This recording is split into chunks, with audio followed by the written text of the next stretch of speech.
जीवित और महान सामर्थी परमेश्वर, हम आपका हृदय से धन्यवाद करते हैं। आपने हम लोगों को हमेशा से ये अवसर दिया है कि हम आपकी उपस्थिति में निरंतर उपस्थित रहते हैं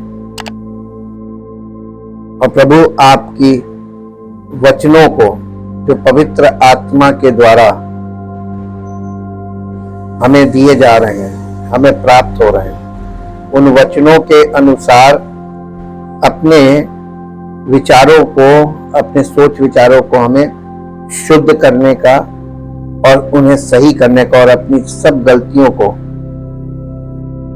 करेक्ट करने का अवसर प्राप्त हो रहा है, ताकि हम हर गलत बात से और हर त्रुटिपूर्ण विचार से मन फिराकर अपना जीवन आपके सामने समर्पित करते चले जाएं। और प्रभु, इस प्रकार का जो समर्पण है, जो लगातार आपकी उपस्थिति में हम करते जाते हैं, हमारे जीवन को आपकी महिमा से भर देता है और आप हमारे जीवन को आपकी महिमा के योग्य बनाता है। आपका धन्यवाद करते हैं। सारी महिमा आपको मिले प्रभु, आपके अद्भुत कार्यों के द्वारा जो हमारे भीतरी मनुष्यत्व में आपके द्वारा किए जा रहे हैं। धन्यवाद के साथ इस प्रार्थना को प्रभु यीशु मसीह के पवित्र नाम से मांगते हैं, आमीन। Praise the Lord. सबको जय मसीह की। हम परमेश्वर का बहुत धन्यवाद कर रहे हैं क्योंकि लगातार पवित्र आत्मा उन बातों को, जिन बातों को कोई अभी तक नहीं जानता था, उसमें खोलने का काम किया है और उसे स्पष्ट करने का काम किया है, ताकि हमारे पास परमेश्वर के वचन के अनुसार पूरी स्पष्टता हो।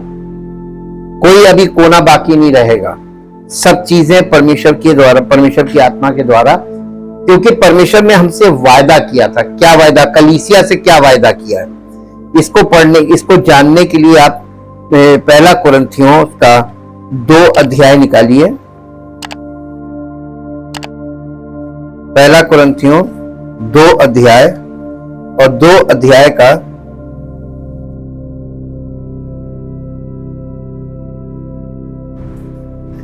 11 और 12 पद पढ़ दीजिए।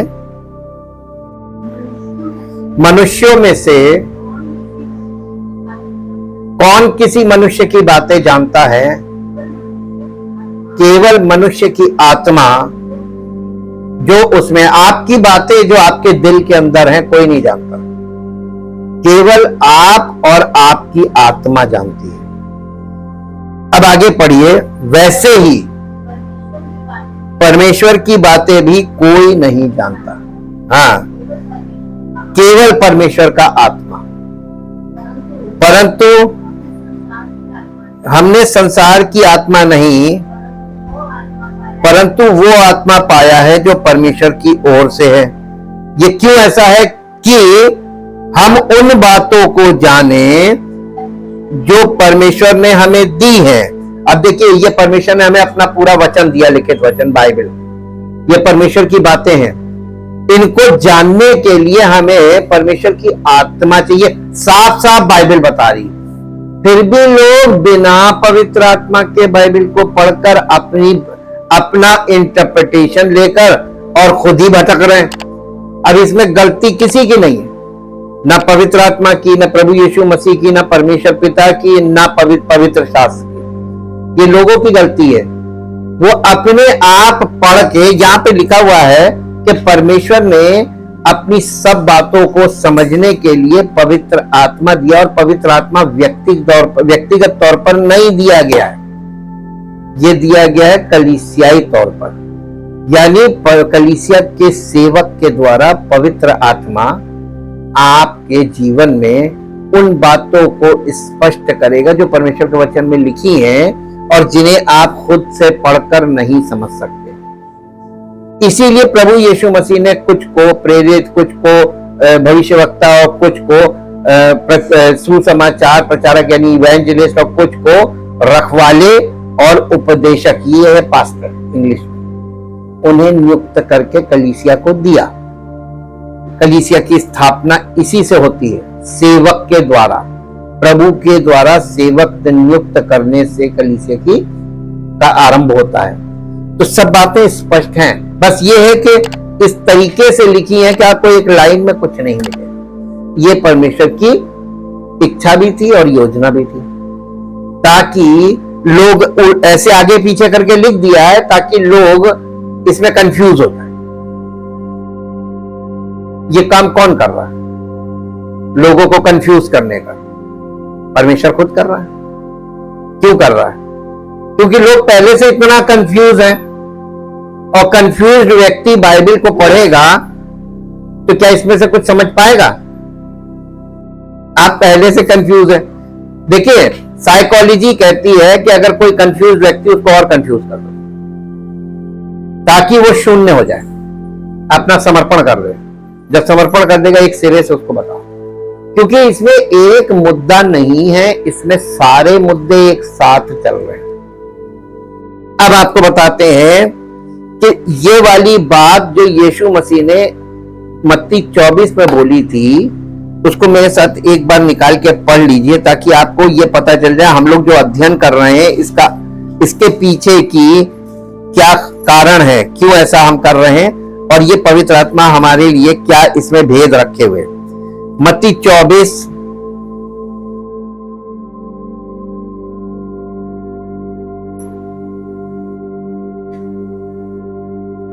3 पद पढ़िए।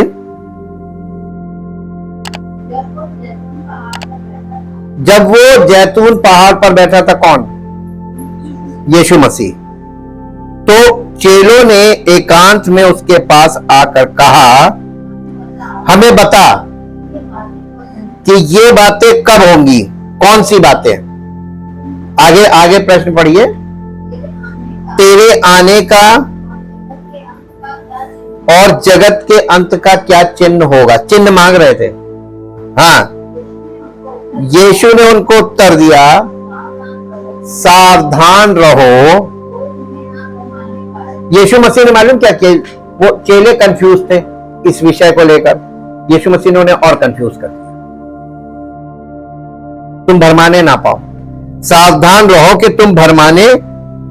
तुम्हें भरमाया ना जाए, यानी तुम भ्रमित ना हो, इसलिए सावधान रहो। तो चेले तो पहले से भ्रमित थे। यीशु मसीह ने क्या किया? और भ्रम में डाल दिया। ये बहुत, परमेश्वर की बुद्धि को आप अभी समझ नहीं पाएंगे। परमेश्वर लोगों को, बड़े बड़े राजाओं को, बड़े बड़े बुद्धिमानों को उनकी चतुराई में फंसा देता है। ऐसा करता है, वह उसी में घूमते रह जाते, कुछ नहीं मिलता। इसलिए ऐसे जीवित और सच्चे परमेश्वर के साथ आज लोग किस तरीके का व्यवहार कर रहे हैं और अपने आप को बुद्धिमान समझ रहे हैं। है कोई ऐसे मसीह में जो बुद्धिमान है वो मूर्ख बने? नए नियम में लिखा, पौलुस ने कहा कि तुम में जो बुद्धिमान हो वो मूर्ख बने, क्योंकि परमेश्वर ने मूर्खों को चुना है कि मूर्खों के द्वारा बुद्धिमानों को लज्जित करें। तो मसीह में किनकी आवश्यकता है? बुद्धिमानों की कि मूर्खों की? हाँ, आप कभी अपने आप को बुद्धिमान मत बनिएगा। ओवर कॉन्फिडेंस कभी नहीं होना चाहिए। आपको हमेशा सीखने के लिए तैयार रहना चाहिए, ओपन टू लर्न। सीखने के लिए हमेशा अपना दिल खोल के रखिए, मैं सीखूंगा। आज मसीहत में जो सबसे बुरी बात है कि हर मसीही अपने आप को गुरु बनता है, और जबकि वो शून्य है। यीशु मसीह से जब वो यहूदी लोग जो रिलीजियस लीडर्स थे, यानी लीडरशिप उनकी, वो अपने आप को बहुत बुद्धिमान मानते थे, तो वो लोगों की दृष्टि में थे भी बुद्धिमान, क्योंकि हर व्यक्ति उनसे नीचा ही था समझ में। तो यीशु मसीह के पास जब वो आते थे और किसी प्रश्न को पूछते थे, तो यीशु मसीह उनको कैसे फंसाता था? कभी उनसे डॉक्ट्रिनल क्वेश्चंस, उनसे यानी क्वेश्चन पर क्वेश्चन पूछ लेता था। अगर तुम ये क्लियर कर दोगे तो मैं आगे का मैं बताऊंगा, नहीं क्लियर कर पाए तो मैं नहीं बताऊंगा। इससे मालूम क्या होगा? काउंटर क्वेश्चन, ताकि तुम्हारा लेवल तो देखें। तुम प्रश्न कर रहे हो आगे का, उससे पहले का तुमको कुछ मालूम है? और हम लोगों ने कल इस प्रकार का प्रश्न देखा भी था इसीलिए बहुत सोच समझ के परमेश्वर के वचन को आप डील नहीं कर रहे हैं, ये परमेश्वर के वचन को पवित्र आत्मा डील करता है। ये मनुष्य के बस की बात नहीं है। इसलिए जब लिखने वालों को नहीं मालूम कि ये जो लिखा है इसका क्या मतलब है, तो पढ़ने वाले को कहां से पता चल जाएगा कि इसका मतलब क्या है। परमेश्वर ने लिखवाने वाले इसका तो लिख दे, और सिखाने के लिए पवित्र आत्मा दिया। तो कलीसिया में क्या दिया है? पवित्र आत्मा दिया है। अब ये बात अलग है कि आज पवित्र आत्मा हर कलीसिया में काम नहीं कर रहा है, क्योंकि वहां वो कलीसिया प्रभु यीशु मसीह की ओर से नहीं है। ये आपको स्पष्टता मिलती है। इसलिए उसने अपने चेलों से कहा कि सावधान रहो, कोई तुम्हें भरमाने ना पाए। अब इसके बाद इसका 11 पद पढ़िए। क्यों ऐसा होगा? क्यों बोला उसने ऐसा? बहुत से झूठे भविष्यवक्ता उठ खड़े होंगे और बहुतों को भरमाएंगे। और इसके बाद इसका 24 पद पढ़ दीजिए। क्योंकि झूठे मसीह और झूठे भविष्यवक्ता उठ खड़े होंगे और बड़े चिन्ह और अद्भुत काम दिखाएंगे कि यदि हो सके तो चुने हुओं को भी भरमा दें। अब यहां पर आप ये 3 पॉइंट आपने देखे, इस पूरे उसमें आपको एक चीज पता चल जाएगी। 24 अध्याय का मेन फोकस क्या था? यीशु मसीह ने मसीह के विषय में पूरी दुनिया में भ्रम होगा। अच्छा, ये वाली बात जो यहां पे बोली जा रही है, ये किससे बोली जा रही है? अन्य जातियों से कि यहूदियों से? यहूदियों से। वेरी गुड, ये यहूदियों से बोला जा रहा है। अब आपको बताते हैं, यीशु मसीह आया, वो मसीह था। हिब्रू में मसीह को मैशियक बोलते हैं। मैशियक, मैशियक का मतलब होता है मस्सा किया हुआ। मस्सा का मतलब समझते हैं अनॉइंटेड। अब आप पुराने नियम में देखिए, यहूदी लोगों को ये अनॉइंटिंग की प्रथा शुरू से मालूम है, क्योंकि पुराने नियम में अभिषेक की एक प्रथा आ रही है। भविष्यवक्ता के द्वारा परमेश्वर महायाजक का अभिषेक करता था। भविष्यवक्ता के द्वारा परमेश्वर राजा का अभिषेक करता था। जिसका अभिषेक होता था वही महायाजक नियुक्त होता था, और जिसका अभिषेक राजा के लिए होता था वो राजा नियुक्त होता था। और भविष्यवक्ता का अभिषेक परमेश्वर डायरेक्ट करता था हिमसेल्फ। अब आप इसको देख सकते हैं मूसा से। मूसा को किसी ने अभिषेक नहीं किया, लेकिन मूसा के द्वारा महायाजक का अभिषेक हो रहा है। मूसा एक भविष्यवक्ता था, भविष्यवक्ता के द्वारा महायाजक का अभिषेक हुआ, और भविष्यवक्ता सैमुएल भविष्यवक्ता के द्वारा राजाओं का अभिषेक हुआ क्या नहीं हुआ? ये जो अभिषेक है, अनॉइंटिंग, आज लोग इसकी मीनिंग बदलकर बैठे हुए हैं कलीसियाओं में। मिस इंटरप्रिटेशन ऑफ अनॉइंटिंग है। अनॉइंटिंग को जिस तरीके से ये इंटरप्रेट कर रहे हैं, ये अनॉइंटिंग नहीं है। अनॉइंटिंग को अगर आपको अंडरस्टैंड करना है तो आपको यही देखना होगा कि आरंभ से क्या चीज चली आ रही, ट्रेडिशन क्या था। यानी भविष्यवक्ता के द्वारा महायाजक और भविष्यवक्ता के द्वारा राजाओं का अभिषेक होता था, और भविष्यवक्ता का अभिषेक परमेश्वर के द्वारा डायरेक्ट होता था। करेक्ट? मसीह का मतलब क्या होता है? जिसके पास जो भविष्यवक्ता हो स्वयं, और स्वयं वो महायाजक भी हो और स्वयं राजा भी हो। ये तीनों ऑफिस उसमें तीनों एक साथ हो, उसी को मसीह कहते हैं। और ये वाली चीज यहूदी लोगों से बोली जा रही थी, ये कलीसिया से नहीं बोली जा रही। अब आपको क्लैरिटी मिल रही होगी। और क्लैरिटी ये है, मसीही लोगों से क्यों नहीं बोला जा रहा था? क्योंकि मसीही लोग मसीह की देह में है, उसकी आत्मिक देह अर्थात कलीसिया का अंग है। तो इनको अगर कोई भ्रमित नहीं कर सकता, क्योंकि आप मसीह की देह में हैं। लेकिन पौलुस ने आगे बताया, फॉल्स अनॉइंटिंग काम कर रही है, फॉल्स स्पिरिट काम कर रही है कलीसिया में, फॉल्स जीसस को इन लोगों ने उसका प्रचार हो रहा है। इसलिए सावधान रहो, शिक्षा में, मसीह की शिक्षा में बने रहो। मसीह की शिक्षा में बने रहोगे तो मसीह की देह का अंग बने रहोगे, और उसके अलावा तुमको करना कुछ नहीं है। लेकिन यहूदी लोगों के पास समस्या ज्यादा थी। उन लोगों को जब ये बात बता दी गई थी, अब यीशु मसीह था। यीशु मसीह से पहले यहूदियों को कई झूठे मसीहों का सामना करना पड़ा। इस कारण वो लोग इतना भ्रमित हो गए और डर गए कि उन्होंने जब सच्चा मसीह आया तो उसको भी झूठा ही समझा। इसलिए उसके साथ जो व्यवहार वो कर रहे थे वो डर के कारण और कंफ्यूजन के कारण कर रहे थे। लेकिन कुछ लोगों को ये बात कंफर्म हो गई थी कि ये सच्चा मसीह है, लेकिन परमेश्वर ने उन्हें भी भ्रम में डाल दिया।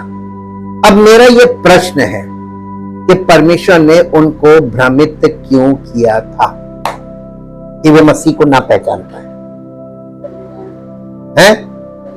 हाँ, अगर वो पहचान लेते तो यीशु मसीह के द्वारा जो बलिदान होना था वो नहीं होता, तो उद्धार का काम नहीं होता। शैतान चाह रहा था कि ये लोग पहचान। अब आप देखिए, यीशु मसीह ने उसकी पहचान को खोलने के लिए सबको मना किया कि नहीं किया? वो दुष्ट आत्माओं को बोलने की अनुमति नहीं देता था, क्योंकि दुष्ट आत्माएं उसे पहचानती थी, तो वो उन्हें बोलने नहीं देता था, बिना बोले उनको आउट कर देता था। उसने जिस लोगों ने उसको पहचाना, हर एक से कहा कि किसी से मत कहना। लेकिन उसने एक बात और बोली थी, उसने मना तो किया, लेकिन बहुत से लोगों ने जाकर बोला। उसका नतीजा क्या हुआ? उन्हीं पे बीत गई, क्योंकि किसी ने माना ही नहीं। किसी ने नहीं माना। क्यों नहीं माना? क्योंकि जब लीडरशिप नहीं मान रही, शास्त्री फरीसी नहीं मान रहे, तो लोग तो उनके अंडर में थे ना, इसलिए लोग मानेंगे नहीं। लेकिन उसके बावजूद बहुत से लोगों ने उसको माना और अंगीकार किया और कंफ्यूज हो गए। जैसे पतरस, यूहन्ना बपतिस्मा देने वाला, सब कंफ्यूज हुए, अंगीकार किया, गवाही दी और कंफ्यूज हो गए। ये कंफ्यूजन कहां से आ रहा था, क्यों आ रहा था, ये अब आपको पता चल गया ना। ये कंफ्यूजन परमेश्वर की ओर से था। क्यों था? ताकि वही लोग केवल पहचाने जिनको परमेश्वर प्रकट कर रहा। अगर वो दूसरे को बताने की कोशिश करेंगे तो कोई मानेगा नहीं। सेम चीज आज भी परमेश्वर चाहता, आप उसको देखो, उसको जानो। आप चट से जाके दूसरे को जब बताओगे तो क्या होगा? आपका विरोध होगा? नहीं, तो आपको परमेश्वर ने बोला तो है नहीं कि जाके बताओ। आपके जीवन से जिस दिन प्रकट होगा ना, उस दिन वे मान जाएंगे, तब आपको बोलना भी नहीं पड़ेगा। अभी आप बोलेंगे, मुंगी खा जाएंगे। परमेश्वर जब किसी व्यक्ति को बुलाता है, कॉलिंग, तो वो दूसरों से आपको अलग करता है, और दूसरों से अलग करके आपको अपनी इच्छा अनुसार ऐसा बनाता है कि आपके जीवन से वो अपनी महिमा को प्रकट करके दूसरों को प्रकट करे कि ये परमेश्वर का बंदा है। ये उसकी योजना और इच्छा शुरू से आ रही है। अब हम लोग इसी विषय पर आगे बढ़ते हैं। यदि यीशु मसीहा थे तो उनके लोगों ने उन्हें अस्वीकार क्यों किया? इस पे हम लोग एक पॉइंट और आगे बढ़ेंगे। हालांकि ऐसे कई कारण थे जिनके कारण यहूदी लोगों ने यीशु को अपना मसीहा मानने से मना कर दिया, लेकिन इसे सरलता से कहा जा सकता है उन्होंने उस पर विश्वास नहीं किया। उसको मसीह नहीं माना। इससे भी ज्यादा सरल है, उन्होंने उस पर विश्वास नहीं किया। अब यहां पर देखिए, दो भाग थे। इजरायली लोग तो विश्वास कर रहे थे, लेकिन रिलीजियस लीडर्स विश्वास नहीं कर रहे थे। तो लीडरशिप विश्वास नहीं कर रही थी। यहां पे आपको बहुत ध्यान रखिएगा, अपने माइंड में इस बात को रखिएगा कि किसने विश्वास किया, किसने नहीं किया। क्योंकि वे विश्वास नहीं करना चाहते थे। यही कारण है कि इतिहास में अधिकांश लोगों ने यीशु को मसीहा मानने से मना कर दिया। ऐसे नहीं कि वे विश्वास नहीं कर सकते थे, बल्कि ऐसा है कि वे विश्वास नहीं करेंगे। ऐसा नहीं है कि लोगों को और सबूतों की जरूरत है, बल्कि ऐसा है कि वे अपने पास मौजूद सबूतों के आधार पर काम नहीं करते। सबूतों की जरूरत नहीं थी, सबूत बहुत थे। यीशु के दिनों में भ्रष्ट लीडरशिप थी, नेतृत्व जो था वो भ्रष्ट था, स्पिरिचुअल लीडरशिप भ्रष्ट थी। ज्यूइश रिलीजन की बात कर रहे हैं, the top religion in the world, वहां की ये कंडीशन थी। तो अदर रिलीजन्स का हाल क्या होगा? ये एक स्पेक्युलेशन वाली चीज है कि आप इसको आपको अपने लेवल पे ही चेक करना होगा। यीशु के समय के धार्मिक जो लीडरशिप थी वो भ्रष्ट थे। उनका नेतृत्व लोगों की आध्यात्मिक स्थिति का संकेत था, यानी लोगों की हालत आप देख लीजिए, स्पिरिचुअल कंडीशन। स्पिरिचुअल कंडीशन अगर लोगों की जीरो दिखे तो ये समझ जाइएगा कि इनकी लीडरशिप जीरो है। इसीलिए भाई पूरा स्कूल के बच्चे सब फेल हो जाए, कौन कटघरे में खड़ा होगा? टीचर। सारे बच्चे तो कमजोर नहीं हो सकते।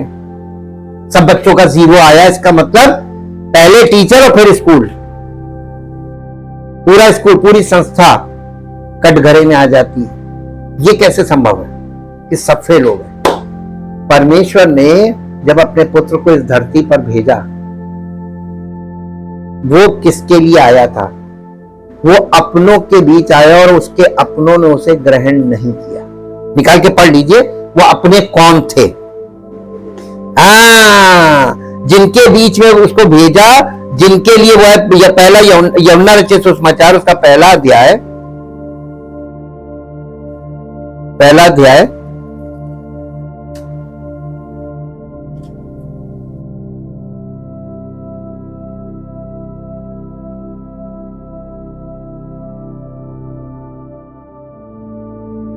11 पद पढ़िए। वो अपने घर आया और उसके अपनों ने, ये क्या कहा जा रहा है यहां पे? परमेश्वर का पुत्र अपने घर आया। वो घर कौन था? यहूदी। वो अपनों के पास आया। परमेश्वर ने अपने पुत्र को, टॉप रिलीजन अगर ना होता तो परमेश्वर पुत्र को वहां ना भेजता, जो टॉप रिलीजन था वहीं भेजा। वो अपने घर आया, उसके अपनों ने उसे पहचाना नहीं, एक्चुअली ग्रहण नहीं किया इसलिए क्योंकि पहचाने नहीं। अब आप एक बात, यहां से आपको लाइट मिलती है, इसको इंग्लिश में पढ़िए, इंग्लिश में। John chapter 1 verse 11।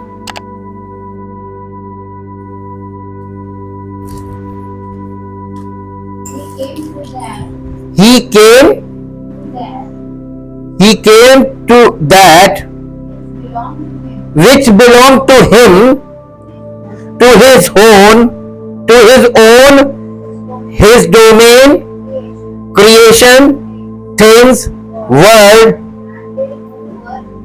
and they who were his own did not receive him and did not welcome him। अगर आप यहां पे देखें तो वो अपनों के यहां आया, तो यहां पे दिखा रहे हैं कि इसके लिए आपको 1-2 पद ऊपर पढ़ना पड़ेगा ताकि आपको पता चल जाए कि ये पूरी सृष्टि की बात हो रही, ये पूरी सृष्टि की बात हो रही है।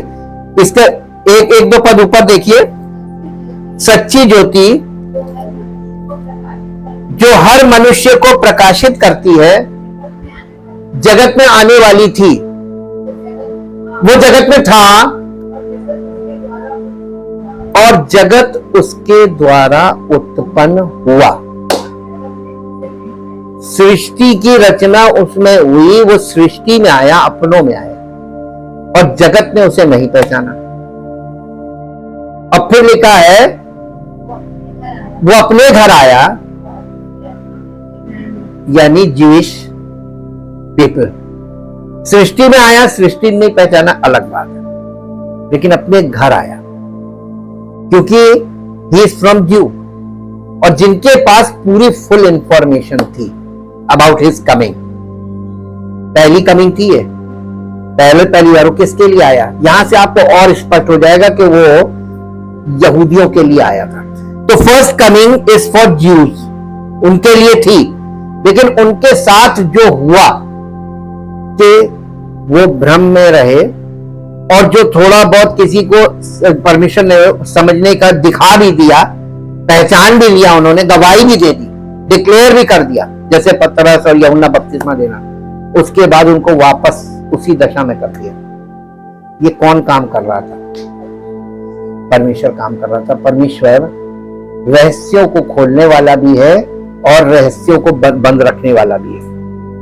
वो जिस पर चाहेगा उस पर खोलेगा, जिस पर नहीं चाहेगा उस पर। और आपको एक खास बात बता दें, परमेश्वर के वचन में लिखा हुआ, हम आने वाले समय में स्टडी वाले पार्ट में आएंगे तो आपको दिखाएंगे बाइबल में, परमेश्वर ने कभी भी अपना रहस्य किसी बहुत पढ़े लिखे और ऊंचे पद पे बैठे व्यक्ति पर कभी नहीं खोला है। हमेशा उसने अपना रहस्य साधारण लोगों पे खोला है। और इसमें एक भेद है, साधारण लोगों पे जब वो भेद खोलेगा कोई विश्वास नहीं करेगा। साधारण लोग तो विश्वास कर लेंगे, लेकिन ऊंचे वर्ग के, उच्च पद के लोग विश्वास नहीं करेंगे। और ऊंचे पद वालों के द्वारा परमेश्वर कभी भी अपना भेद उन पर नहीं खोलेगा, तो आपको वहां से मिलेगा कुछ नहीं। ठीक, तो रिलीजन में जो टॉप बैठे हुए हैं, टॉप लीडरशिप, वो परमेश्वर को ना जानती थी, ना जानती है और ना जान सकती है। उनके लिए बंद है, स्पिरिचुअल द्वार बंद है। आप कहेंगे बड़ी विचित्र बात बोले, विचित्र है, यही तो हमको यहां से सीखने को मिल रहा है। उसने अपनी सारी सच्चाई साधारण लोगों पे खोली। जब मसीह आया तो साधारण व्यक्ति के रूप में आया, यही तो मसीह का प्रकाशन है। और वो जिस रूप से आया, यहूदी एक्सपेक्ट नहीं कर रहे थे कि वो ऐसा आएगा। उनकी एक्सपेक्टेशन थी कि कोई राजा होगा और बलशाली राजा होगा। उनका जो माइंड में बैठा हुआ था, इसीलिए उन्होंने उसको, वो सामने उनके बीच में रहा, सब कुछ अपना काम कर दिया। उसने भविष्यवाणियों को पूरा किया उनकी आंखों के सामने। And they know very well about the prophecies, messianic prophecy, मसीह की सारी भविष्यवाणियों को वो लोग जानते थे। और जानकारी फेल हो गई। क्यों? नहीं, भ्रम की आत्मा। जब भ्रम की आत्मा काम करती है ना, तो आपको मालूम सब कुछ होगा, लेकिन आप कुछ नहीं कर पाए। इस चीज को अनुभव से ही आपको ये चीजें समझ में आएंगी, और जिसने अनुभव किया वही आपको बता सकता है। आप इन्हें स्पेक्युलेट अपने मन से नहीं कर सकते। यीशु के समय के धार्मिक जो लीडर थे वो भ्रष्ट थे। उनका नेतृत्व लोगों की आध्यात्मिक स्थिति का संकेत था, लेकिन लोग परमेश्वर द्वारा बताए गए उचित अनुष्ठानों से गुजरते थे, लेकिन उनका दिल उनमें नहीं था। वे परमेश्वर की सच्चाई में उतनी दिलचस्पी नहीं रखते थे। आपको अभी कुछ नहीं समझ में आया मैंने क्या बोला? वो लोग संस्कारों में बिलीव करते थे, जैसे खतना, बपतिस्मा, ये सब चीजों में बिलीव करते थे, रिचुअल्स में। लेकिन इन रिचुअल्स को करने के पीछे उनके दिल में कोई सच्चाई नहीं थी। खतना कराना है तो कराना है, खतने का कारण क्या है इससे कोई मतलब। बपतिस्मा लेना तो लेना है, विधि है। बपतिस्मा लेने के पीछे क्या उसका क्या महत्व है, उसकी क्या योजना है परमेश्वर की, और क्यों लेना है, किस कंडीशन में लेना है, किसको लेना है, और देने वाले के लिए भी, क्योंकि देने वाला यूहन्ना बपतिस्मा देने वाला था, वो भी पवित्र आत्मा से परिपूर्ण था, वो सबको नहीं दे रहा था। जब शास्त्री फरीसियों को उसने आते देखा कि वो बपतिस्मा लेना, उसने नहीं दिया, लीडरशिप को नहीं दिया। साधारण लोगों ने जो वास्तव में मन फिराते थे केवल उन्हीं को दिया। तो यूहन्ना बपतिस्मा देने वाले को कौन यानी कंट्रोल कर रहा था कि किसको देना है किसको नहीं देना है? पवित्र आत्मा। आजकल लोग क्या कर रहे हैं? ये तो चाहे तो पूरे हिंदुस्तान को उठा के दे दें। क्या ये परमेश्वर की ओर से है? गलत। पवित्र आत्मा का मजाक उड़ाना है। पवित्र आत्मा आपको यह अनुमति नहीं देता कि आप सबको एक भाव से बांट दो। परमेश्वर के वचन में डिवीजन चल रहे हैं। उन डिवीजन को देखिए। यीशु मसीह का पहला आगमन किसके लिए था? यीशु मसीह का अब जो आगमन हो रहा है वो किसके? अब तो सबके लिए, अब तो सबके लिए। इसमें कलीसिया के लिए, विशेषकर कलीसिया के लिए आ रहा है, लेकिन इसमें सब लोग आएंगे। ज्यूज भी आते हैं इसमें। और आगे का अभी हमने खोला नहीं है, आगे क्या कंफ्यूजन है। अब एक्चुअली आएंगे दो मसीह। एक वो जिनका यहूदी इंतजार कर रहे हैं, यीशु मसीह को एक्सेप्ट नहीं किया ना, आज तक नहीं किया। एक उनका मसीह भी आने वाला है और कलीसिया का भी सच्चा मसीह भी आने वाला है। तो वो किस मसीह का इंतजार कर रहे हैं और कलीसिया किसका इंतजार कर रही है? अब यहां पे क्रिस क्रॉस है। कहीं ऐसा तो नहीं कि दोनों झूठे का इंतजार कर रहे हैं, वहीं नहीं पड़ जाए। यही पौलुस समझाने का प्रयास कर रहा था, क्योंकि आ तो अब दो रहे और अंतर केवल इतना होगा, 3.5 साल का अंतर होगा। एक आएगा और उसके बाद दूसरा 3.5 साल पे आएगा और इतने अंतर पे दो आएंगे। एक उसमें झूठा होगा और एक सच्चा होगा। अब आप ये बताइए कि पहचानेंगे कैसे? जिसको यहूदी एक्सेप्ट करेंगे, जिसके लिए यहूदी इंतजार कर रहे हैं, क्या कलीसिया भी उसी का इंतजार कर रही है? ये जांच का विषय है। ये बातें बोलकर मैं आपको प्रश्नों के घेरे में खड़ा कर रहा हूं कि इतना सरल मत समझिए कि इतना सरल होगा कि हम सटाक से। इसीलिए उसने अपनी देह में हमको एकत्रित रहने को बोला है। जो मसीह की देह में रहेंगे तो सच्चा मसीह, अगर सच्ची देह होगी, यानी सत्य का आत्मा जहां काम कर रहा है, मसीह की वो वाली देह होगी, तो सच्चे मसीह के लिए चुपचाप रहेगी। और अगर वो गलत होगी तो झूठा आ रहा है, तो देखिए गेहूं का भूसी और गेहूं का दाना अलग अलग कितनी आसानी से वो करेगा। एक यीशु मसीह के एक आगमन में उस जमाने के जो विद्वान लोग थे, उनका घूम जाना, उनका भटक जाना, उनका भ्रमित हो जाना और उसको ग्रहण ना करना, उस पर विश्वास ना करना, ये हमारे लिए बहुत बड़ा एग्जाम्पल है और अध्ययन का विषय बन जाता है। हाँ के ना? जो गंभीर नहीं है ना मसीहत में, उन लोगों को ये विषय नहीं समझ में आएगा और यहीं पे वो लोग धोखा खाएंगे। लाजर की कहानी सच्चाई में उनकी रुचि की कमी को दर्शाती है।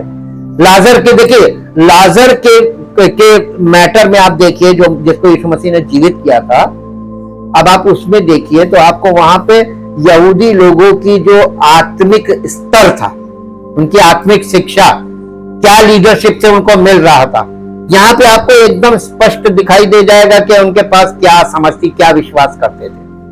उसमें से कुछ बातें तो हम आपके साथ शेयर कर चुके हैं, लेकिन कुछ बातें हम अभी फिर करेंगे इस कॉन्टेक्स्ट में। नए नियम में धार्मिक जो अगुए थे, उनके द्वारा परमेश्वर की सच्चाई को दबाने के कई ऐसे उदाहरण दिए गए हैं। इसका एक उदाहरण लाजर का मामला है। धार्मिक शासकों की मौजूदगी में यीशु ने लाजर को मरे हुओं में से जीवित किया, जबकि लाजर को मरे हुए 4 दिन हो चुके थे। कोई सोच सकता है कि ऐसा चमत्कार कम से कम उन्हें यीशु को मसीहा मानने के लिए प्रेरित करेगा, क्योंकि उनकी अपनी गवाही से उन्होंने कभी किसी को ऐसे चमत्कार करते नहीं देखा। यानी यहूदी लोगों ने इस बात की गवाही दी कि ये करते मैंने कभी किसी को नहीं देखा। झूठे मसीह भी आए थे तो कभी मुर्दे को नहीं जिंदा किया, वो भी 4 दिन के मरे, ये केवल यीशु मसीह ने किया। इसके बाद भी वो घूम गए। लेकिन यीशु के साथ क्या करना है, इस पर चर्चा करते हुए उन्होंने उसे मार डालने का फैसला किया। यूहन्ना रचित सुसमाचार 11 अध्याय, यूहन्ना रचित सुसमाचार उसका 11 अध्याय उसका 53 वर्ष निकालिए। 11 अध्याय और उसका 53। अतः उसी दिन से वे उसे मार डालने का षड्यंत्र रचने लगे, इसलिए यीशु उस समय से यहूदियों में प्रकट रूप से, यानी खुलेआम उनके बीच में नहीं गया, खुल के उनके बीच में नहीं गया कभी, वो उसको मारने का प्रयत्न करने लगे थे। अब देखिए, अब इंग्लिश में, so from that on they took counsel and plotted together how they might put him to death. हम कैसे, यानी इस चीज का योजना बना रहे थे, इसको मारेंगे कैसे, इसको मारना है। तो ये वाला काम वो क्यों करना मांग रहे थे? कुछ बहुत सी चीजें थी जो उनको समझ में आ जानी चाहिए थी वचन के अनुसार। विश्वास पैदा करने के बजाय इसने उन्हें यीशु से छुटकारा पाने के लिए प्रेरित किया। लाजर का जिलाया जाना एक इतना बड़ा चमत्कार, ये यीशु मसीह के लिए भारी पड़ गया था कि वो उसको मारने के लिए तैयारी करने लगे। लेकिन ये केवल यीशु ही नहीं था जिसे वे मारना चाहते थे। लाजर जीवित घूम रहा था, जो यीशु की शक्ति और साख का जीवंत प्रमाण था। इसलिए जो रिलीजियस लीडर लाजर को भी मार डालना चाहते थे, इसे भी मार दो, इसे भी मार दो, क्योंकि ये तो प्रत्यक्ष प्रमाण घूम रहा है, इतना चिढ़ते थे वो। एक पद निकालिए, यूहन्ना 12 अध्याय उसका 10 पद पढ़िए। यूहन्ना रचित तब प्रधान याजकों ने लाजर को भी मार डालने की सम्मति की या षड्यंत्र किया, क्योंकि उसके कारण बहुत से यहूदी चले गए और यीशु पर विश्वास किया। इसका मतलब वो रिलीजन से निकलकर यीशु मसीह के पीछे चले गए। अच्छा, रिलीजन वालों को यही चीज बर्दाश्त नहीं है, उनके यहां से लोग घटते हैं ना। ये मुख्य मुद्दा था, मुख्य मुद्दा ये था, हमारी संख्या घट रही है। आज के दिनों में क्या है, यही है। अब आप देखिए, इसका 11 पद भी पढ़ दीजिए। क्योंकि उसके कारण बहुत से यहूदी चले गए, यीशु मसीह पर विश्वास करके यीशु मसीह के पीछे चले जाना। अब आप बताइए, आज लोग कहते हैं कि हम तो यहां के, हम तो वहां के। अब आप हिस्ट्री में जाके देखिए वहां क्या हो रहा है, जबकि वो रिलीजन से रियलिटी की ओर जा रहे थे, मृत्यु से जीवन की ओर, इसी को बोला गया। ठीक है, लेकिन अब यहां पे आपको जो चीज देखने को मिल रही है, सीखने को मिल रही है, समझने को मिल रही है, यीशु ने अपने शिष्यों से बात करते हुए लोगों की स्थिति का सारांश दिया। वे देखते हुए भी नहीं देखते और सुनते हुए भी नहीं सुनते और ना ही वे समझते हैं। मत्ती 13 अध्याय का 13 पद है ये।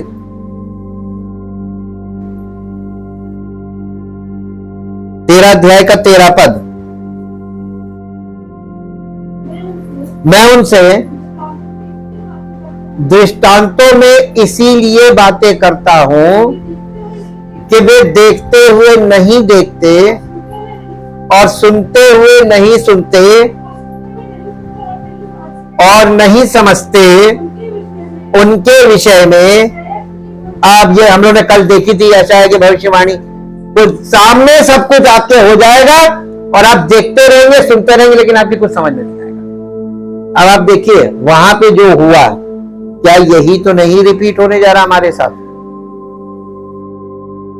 क्योंकि आजकल के लोग कलीसिया को लेके और मसीह की शिक्षा को लेके, पवित्र आत्मा को लेकर, ये इन सब चीजों में गंभीर नहीं है, क्योंकि उनके अंदर वो रिलीजन वाला माइंडसेट, भक्त वाला। यहां भक्त नहीं है, कलीसिया में भक्त वाला पूरा कॉर्पोरेट सिस्टम ही खत्म हो गया। आपके माइंड में भक्त वाली वो चीज बैठी हुई है। यहां भक्तों का कुछ नहीं है, मसीह में कोई भक्त नहीं है।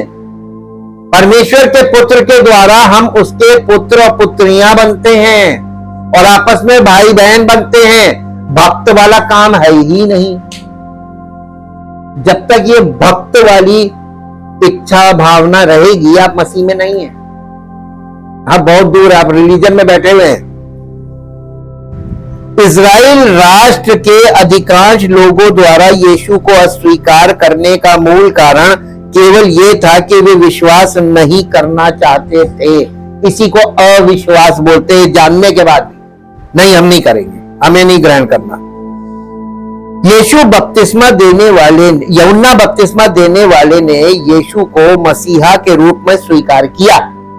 अच्छा, जिस समय सारे रिलीजियस लीडर कट्टर तो थे ही और सब ने अपने लोगों को और अपने आप को मसीह का इनकार करके रखा था, कोई ग्रहण नहीं करेगा। उस समय में यूहन्ना बपतिस्मा देने वाले ने यीशु मसीह की गवाही भी दी और ग्रहण भी किया। ये कितनी भयानक चीज थी। उसका गवाह बनना इतना आसान नहीं है। उसको डर क्यों नहीं लगा? हैं? हाँ, उसको डर क्यों नहीं लगा? क्योंकि वो पवित्र आत्मा से भरा हुआ था। मसीह के अग्रदूत यूहन्ना बपतिस्मा देने वाले ने यीशु को मसीहा बताया। यूहन्ना रचित सुसमाचार उसका 1 अध्याय और उसका 29 पद पढ़िए।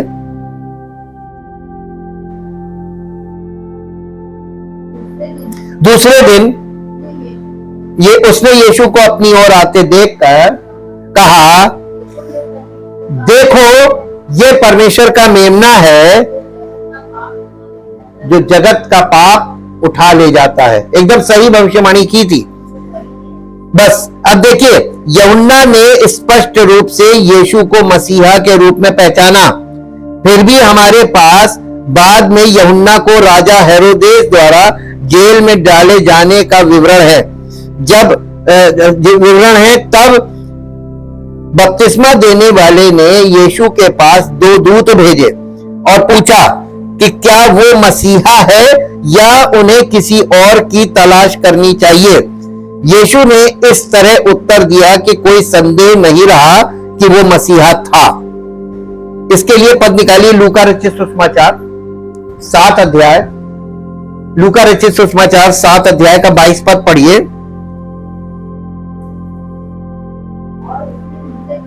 और उसने उनसे कहा, देखिए, जब उसने 2 लोगों को यीशु मसीह के पास ये पूछने के लिए भेजा कि आने वाला यानी मसीह तू ही है, वो कंफ्यूज क्यों हुआ?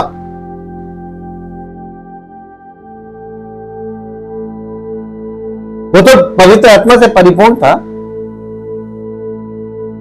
एक्चुअली वो कंफ्यूज नहीं हुआ था। उसके चेले, क्योंकि वो तो जेल में था ना, अब उसके चेलों को वो छोड़ के आया था। ऐसा ना हो कि उसके चेले भ्रमित होकर कहीं इधर उधर दूसरी दिशा में भागे। तो अपने चेलों के कंफर्मेशन के लिए उसने अपने चेलों को यीशु मसीह के पास भेजा कि जाकर उसकी सुन लो, उसको देख लो, समझ लो, तुम्हें कंफर्म हो जाए कि मैंने जिसकी गवाही दी वो वही है। ये वो कंफ्यूज नहीं हुआ था और इसीलिए उसने, यीशु मसीह ने भी उनको शब्दों में जवाब नहीं दिया। उसने कहा, जो कुछ तुमने देखा और सुना है जाकर यूहन्ना से कह दे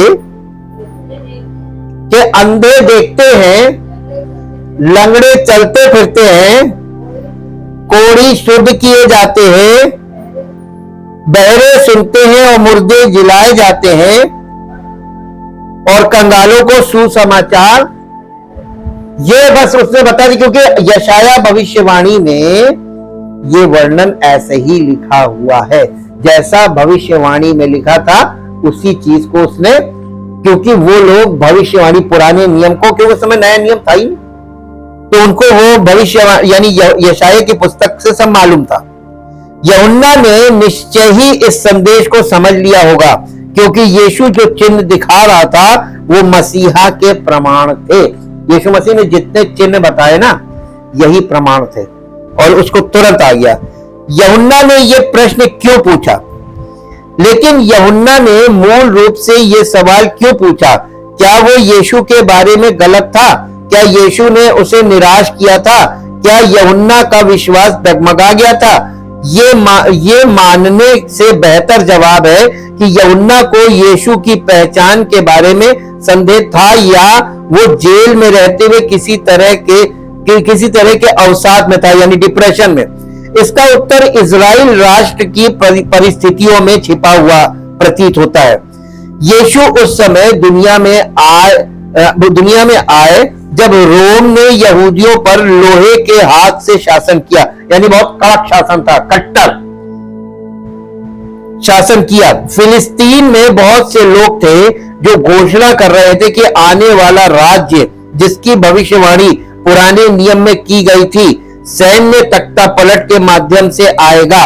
यीशु ने दृश्य पर आकर घोषणा की कि परमेश्वर का राज्य निकट है, लेकिन कहा कि यह नम्र लोगों का होगा, ना कि बलवानों का। और उसकी सेवकाई में उसके सेवकाई जो थी यीशु मसीह की, वो दया की थी, उसमें दया की थी और न्याय की नहीं थी, यानी वहां पे न्याय नहीं था, दया थी। इसके लिए पद पढ़ दीजिए, यूहन्ना रचित सुसमाचार उसका 3 अध्याय उसका 17 पद, 3 अध्याय का 17 पद। क्योंकि परमेश्वर ने अपने पुत्र को जगत में इसलिए नहीं भेजा कि जगत पर दंड की आज्ञा दे, परंतु इसलिए कि जगत उसके द्वारा उद्धार पाए। यीशु का यह संदेश क्रांतिकारी था। उन्होंने लोगों से कहा कि वे एक कदम आगे बढ़ें, दूसरा गाल आगे कर दें, प्रतिरोध करने के बजाय समर्पण करें। और आज तक लोगों में प्रतिरोध बना हुआ, समर्पण नहीं। और समर्पण मालूम क्या करता है? उसी समय छुटकारे का काम कर देता है। लो, आजाद। यूहन्ना ने भविष्यवाणी की थी कि मसीहा न्याय करेगा। दूसरी ओर यूहन्ना बपतिस्मा देने वाले ने घोषणा की कि मसीहा अविश्वासियों से बदला लेगा। अब देखिए ये कैसे हुआ, केवल इंटरप्रिटेशन की बात है। मत्ती रचित सुसमाचार 3 अध्याय, मत्ती रचित सुसमाचार 3 अध्याय उसका 7 से 10 पद पढ़िए।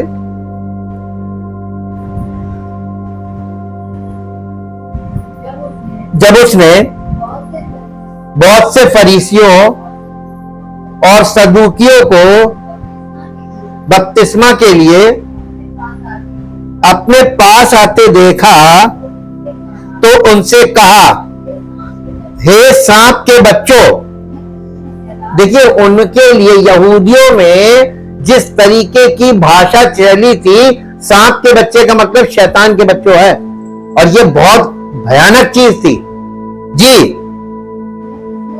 तुम्हें किसने जता दिया कि आने वाले प्रकोप से भागो या क्रोध से भागो? इसलिए पश्चाताप के योग्य फल लाओ। हाँ, वही मन फिलाओ के योग्य, पश्चाताप के योग्य फल लाओ। और अपने अपने मन में, यानी अपने आप को ये मत सोचो कि हमारा पिता अब्राहम है, क्योंकि मैं तुमसे कहता हूं कि परमेश्वर इन पत्थरों से अब्राहम के लिए संतान उत्पन्न कर सकता है या करने में सक्षम है। और अब तो कुल्हाड़ा पेड़ों की जड़ पर रखा हुआ है, इसलिए हर पेड़ जो फल नहीं देता है वो काटा और आग में डाला जाता है। यानी न्याय दिखा रहा है ये तो ना, लेकिन ये न्याय किस प्रकार का है? ये तलवार से नहीं हो रहा है। यहां पे अंडरस्टैंडिंग में ये चीज, यूहन्ना शायद सोच रहा था कि यीशु द्वारा बताए गए तरीके से राज्य की स्थापना कैसे की जा सकती है। उसके सवाल में ये विचार निहित है कि यीशु इस काम को पर्याप्त तेजी से नहीं कर रहा था। यीशु के उत्तर से संकेत मिलता है कि कार्यक्रम चल रहा था, लेकिन उसके शेड्यूल के अनुसार और यूहन्ना के शेड्यूल के अनुसार नहीं। प्रतिशोध का दिन अभी भी भविष्य में अविश्वासियों का इंतजार कर रहा है, और अभी भी कर रहा है। प्रतिशोध का दिन अभी भी कर रहा है। परमेश्वर का क्रोध आने वाला है, अब न्याय का दिन जैसे जैसे पास आ रहा है। वो लोग अपने, इसका मतलब ये दिखाता है कि यीशु मसीह का आना, पहली आगमन जो था वो भी अंत के दिन थे। इजराइल अंत के दिनों में था कि अब मसीह आ जाएगा, सब कुछ बढ़िया कर देगा। अंत के दिन का मतलब यही ना कि मसीह का राज्य आ गया। आज क्या चीज है? बिल्कुल वही जो दशा वहां थी वही दशा आज फिर है। अब देखिए परमेश्वर कितना बुद्धिमानी से काम करता है। ऐसा प्रतीत होता है कि यूहन्ना के प्रश्नों को यीशु द्वारा अपने राज्य की स्थापना में अपनाई गई रणनीति से संबंधित प्रश्न के रूप में लेना अधिक उचित है, ना कि यूहन्ना द्वारा यीशु की महिमा के रूप में पहचान पर प्रश्न उठाने के रूप में। उसकी उम्मीदें गलत थीं। यह भी एक मुद्दा है कि वे किस प्रकार के मसीहा की अपेक्षा कर रहे थे। मत्ती ने यीशु के आने का उद्देश्य स्पष्ट किया। ये मत्ती रचित सुसमाचार में उसके आने का उद्देश्य स्पष्ट है।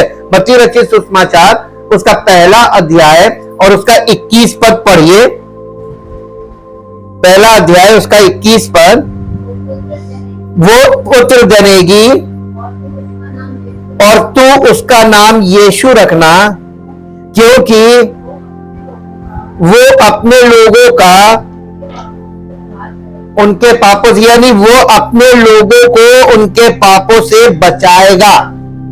यीशु का मतलब है उद्धार करने वाला, उद्धारकर्ता। अब देखिए ये स्पष्ट था। यीशु ने वादा किए गए मसीहा होने का दावा किया, लेकिन उसके लोगों ने उसे अस्वीकार कर दिया।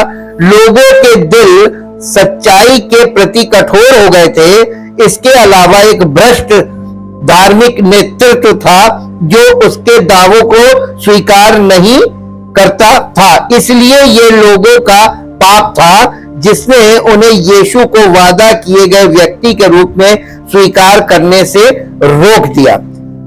हालांकि यूहन्ना बपतिस्मा देने वाले ने यीशु को मसीहा के रूप में पहचाना, लेकिन उसने अपने 2 दूतों को यीशु के पास ये पूछने के लिए भेजा कि क्या वो वास्तव में मसीहा है। यीशु यूहन्ना की तरह राज्य की स्थापना के लिए आगे नहीं बढ़ रहे थे। यीशु ने दूतों से कहा कि वो वास्तव में मसीहा थे, लेकिन वो उस प्रकार के नहीं थे जिसकी अधिकांश लोग अपेक्षा कर रहे थे। रोम के शासन को उखाड़ फेंकने के लिए दुनिया में आने के बजाय यीशु पापों के लिए बलिदान के रूप में अपना जीवन देने आए। ये मेन मुद्दा ये था। परमेश्वर मनुष्य के छुटकारे के लिए जो जड़ है ना, वो पाप है। सब प्रकार की बंधुआई की जड़ पाप है। सब प्रकार की जो आपके जीवन में श्राप है, पतन, पाप और पतन, सारी समस्याओं की जड़। और लोगों को छुटकारा नहीं चाहिए आज भी। क्यों नहीं चाहिए मालूम है? अगर छुटकारा चाहिए तो आपको सबसे पहले छुटकारा काहे से चाहिए? जड़ से। वो जड़ क्या है? आपके जीवन में वो जड़ है, काहे की जड़ है? पाप। तो पाप एक ऐसी जड़ है जिसने अपनी गुलामी में कर लिया। और पाप की गुलामी में मनुष्य कैसा हो गया, आज दुनिया का हालात देख लीजिए। और ये कल्पना कीजिए कि अगर यही पाप बढ़ता गया, मानव जाति भी बढ़ती जाएगी, तो आगे क्या होगा? एक ऐसी भयानक स्टेज आएगी कि पाप लोग झेल नहीं पाएंगे। अगर मृत्यु ना होती तो पापी लोग जो बहुत उत्पात करते हैं, मृत्यु ना होती तो वो लोग तो फिर लोगों का जीना ही दूभर कर देते। लेकिन मृत्यु के कारण लोगों को, देखिए युग यहां तक पहुंच गया मृत्यु के कारण। मृत्यु राज्य कर रही है शारीरिक मनुष्यों पर। पाप के कारण मृत्यु राज्य कर रही। प्रभु यीशु मसीह ने आपको पाप से और मृत्यु से छुटकारा मिलता कैसे? एक नए जन्म से। और यही बॉर्न अगेन है। जैसे ही आप बॉर्न अगेन होते हैं, अब मृत्यु का आप पर कोई प्रभाव नहीं। शारीरिक मृत्यु सबके लिए अनिवार्य है। ये शरीर तो मरेगा, लेकिन आपका प्राण और आत्मा प्रभु में अनंत जीवन में प्रवेश कर जाएगा। देह वो दे देगा, उसके पास देह की प्रॉब्लम नहीं है। जो मिट्टी की देह दे सकता है, तो क्या वो हमको ऐसी देह नहीं दे सकता जो स्वर्ग में उसके साथ निवास करने के लिए हो? पुनरुत्थान की देह, यीशु मसीह के पुनरुत्थान की देह को देख लीजिए, वो ऐसी देह हम लोगों को देगा, अविनाशी देह। तो उसके पास देह की प्रॉब्लम नहीं है। प्रॉब्लम जो थी उसको उसने सॉर्ट आउट कर दिया है, वो है पाप और पतन। Thank you, thank you, thank you Lord. जीवित तो सच्चे महान समर्थी परमेश्वर, हम आपका हृदय से धन्यवाद करते हैं आपके पवित्र वचनों के लिए और वचन के प्रकाश के लिए। प्रभु, जिस प्रकार जो लोग जिनके पास प्रभु पूरा इतिहास था, व्यवस्था और भविष्यवक्ताओं की पुस्तकें थी, उन लोगों ने आपको नहीं पहचान पाए, वो चूक गए। इसका मतलब यह है कि प्रभु कोई अपने आप को बहुत बुद्धिमान समझता होगा तो वो चूक जाएगा। इसीलिए पौलुस ने लिखा है कि जो अपने आप को मजबूत समझता है वो सावधान रहे, ऐसा ना हो कि कहीं गिर पड़े। हाँ प्रभु, ये बात बिल्कुल सत्य है। जो ओवर कॉन्फिडेंस करता है वो कभी भी मसीहत में आगे नहीं जा सकता। मसीहत में आगे जाने का एकमात्र तरीका है दीनता और नम्रता से परमेश्वर की, मसीह की देह में बने रहना, परमेश्वर के वचनों को थामे रहना और वचनों में निरंतर केंद्रित रहना और वचन के अनुसार जीवन व्यतीत करना। बाकी सब तो प्रभु आप करेंगे। हमारा ये वचन के द्वारा हमको यही स्पष्ट होता है और हम चाहते प्रभु वचन का प्रकाश हर मसीही विश्वासी के लिए वो अत्यंत आवश्यक चीज है जिसके बिना उद्धार और मसीह के आने तक उसके लिए तैयार रहने के लिए आवश्यक है। हम चाहते प्रभु जितने लोग आपके इन पवित्र वचनों को समझते जा रहे हैं वो इस प्रकाश से परिपूर्ण हो और हरेक का जीवन आपकी महिमा के लिए हो और सारी महिमा आपको मिले। धन्यवाद के साथ इस प्रार्थना को प्रभु यीशु मसीह के पवित्र नाम से मांगते हैं, आमीन। Praise the Lord.